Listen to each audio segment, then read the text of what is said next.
It's 6 o'clock on Saturday the 9th of November 2019. Good evening and thank you for tuning in to the English edition of Ora News. My name is Alexandra, bringing you the only daily update of the local Albanian news translated into English.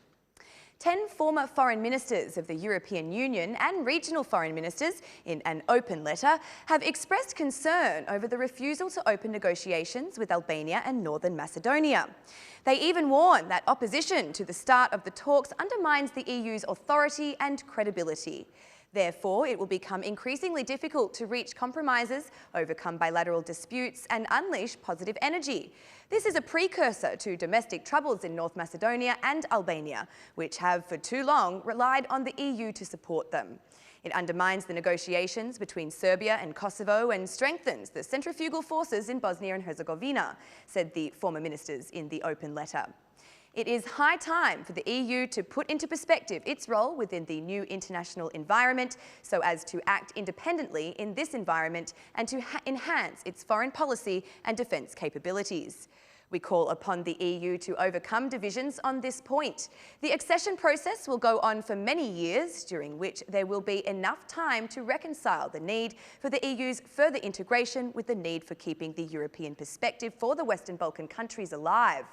Therefore, the opening of accession talks with North Macedonia and Albania on the basis of their commitments is imperative and should be agreed upon at the next EU summit.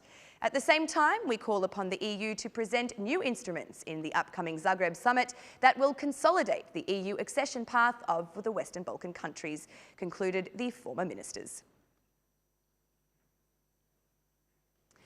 The Investment Corporation has been overthrown by President Ilir Meta, who returned the draft law to Parliament for discussion.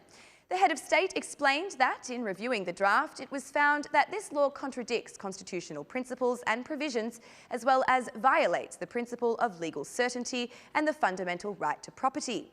The President also considers that the adoption of the law on the Albanian Investment Corporation as an unjustified legislative initiative.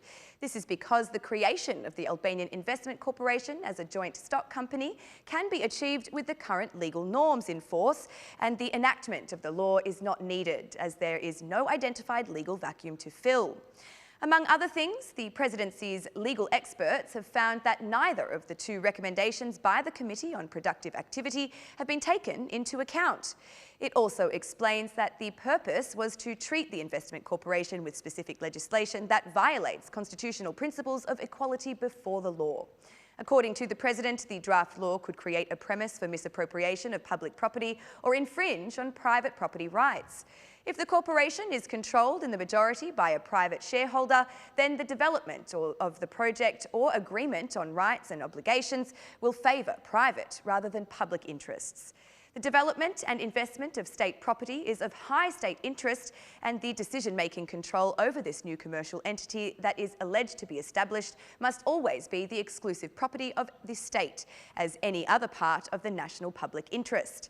Based on these findings, the institution of the President has returned the Investment Corporations Bill in order for the Assembly to reassess whether or not the country needs a law of this nature. If so, this law should be amended according to the reasons given above. Parliament will approve the two names for the Constitutional Court on Monday, even though the President has suspended the selection of the name for which he is responsible. During his speech at the Socialist Party meeting You Choose, where the candidates for delegates were presented at the SP Congress, the Socialist Party Parliamentary Group Chair, Talont Bala, promised, among other things, that before Christmas the electoral reform would be completed, while stressing that the Socialist Party representatives would be elected in an electronic vote. We will conclude the electoral reform by Christmas, and the OSCE ODIHR package on electoral reform will pass to the Assembly for implementation to be ready for the June 2021 elections. We need to change the rules regarding the financing of political parties. Albanian justice has proven that, unfortunately, a political party has falsified its funding statements. This is a grave act, said Bala. Bala reiterated that measures against illegal financing of parties and the influence of foreign states should be strengthened, linking this to the opposition leader who is expected to be summoned by the court. The Minister of State for Relations with Parliament, Elisa Spiropali, demanded more commitment from delegates to move to a third term. In January, we expect to have an extraordinary process with all the new entries to elect the Assembly and the governing bodies. That's half the work we need for our third term in 2021, with Edi Rama as Prime Minister and SP as the majority. This mandate is important to continue on our path. Any turning back would not be just harmful, but fatal for Albania, said Spiropali. The Mayor of Tirana's municipality, Erion Veliaj, spoke with some irony in relation to the opposition regarding the dates of national holidays, while stressing that the contribution to the martyrs should be respected. I know from my work, the Prime Minister has shown me some of his work, and I'm sure ministers and MPs, it's harder to govern without opponents. When the opposition was present, however destructive, however stubborn, however defamatory, it was nevertheless a force of pressure, said Erion Veliaj. In my experience, it also made it easier for me to see where we had errors in the borough or things that we could improve upon that were probably off the radar. When you don't have that, you have to be your own team's critic, because if we leave this vacuum and do not reflect on what we can do better, then we will fall into a trap of complacency. So the task of the delegates is to make us opposition too, added Veliaj. The Socialist Party will elect their delegates through the 362 centres in Albania and abroad under the slogan "You Choose" on November 16th.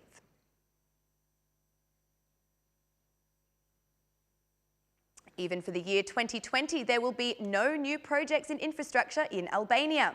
The Ministry of Finance and Economy has presented the project budget for next year, in which it is stressed that attention will be paid to the completion of projects that have already started, such as the Arbor Highway and the Milot Baldren Road. The fate of next year's wage increase also remains questionable. The ministry declared it would increase, but no additional funds have been provided in the budget tabled. This year, the revenue projections fell short by about 2.2%, for which responsibility was accepted by the minister himself. For next year, the minister seems to be very optimistic regarding the forecast for economic growth, despite the fact that international institutions have lowered expectations for Albania's economic growth. In the second quarter, economic growth was only 2.31%, while for the period of the last 6 months, it is estimated to be 2.36%, equating to half of last year's, which was the highest growth rate for the past decade at 4.06%. Following the dismissal of prison police directors for poor performance, the Ministry of Justice has appointed 24 new chiefs. They will direct security and order across all institutions, from the high security detention facilities where the most well-known names in the crime world are located, to the women's prison at Ali Demi. The new bosses have undergone a preliminary check on the purity of their figures, wealth and professionalism. 2 of the country's prisons have been entrusted to women, with Ali Demi's to be run by Mimosa Romano and the prison hospital by Elona Prespa. The only director who has not been affected by the move is Police Chief Bardul Katsori, who is still in office.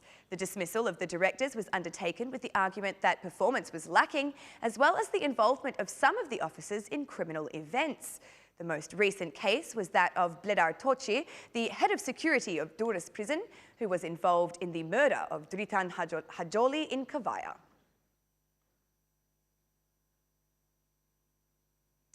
For the first time in Albania, all buildings older than 50 years will be inspected to determine whether or not they present a risk for demolition. The head of the Institution for Construction, Agron Husenliu, states that the fate of each object will be decided upon after the evaluation of the situation. Meanwhile, it will be the municipalities who will make the final decision as to whether the buildings will be repaired or demolished. Currently, there is no data for the objects that were built more than 50 years ago. Initially, inspections are thought to be started by institutions that have the most impact, such as kindergartens and ministries. The Albanian government has made this decision on the grounds that people's lives come first, and that after control measures will be taken to eliminate the problem presented by these objects. And that's the news across the country today. Thank you for watching our English edition this evening, and be sure to join us again every Monday to Saturday at 6 p.m. for the latest news from Albania. Once again, on behalf of Ora News, thank you and have a lovely weekend.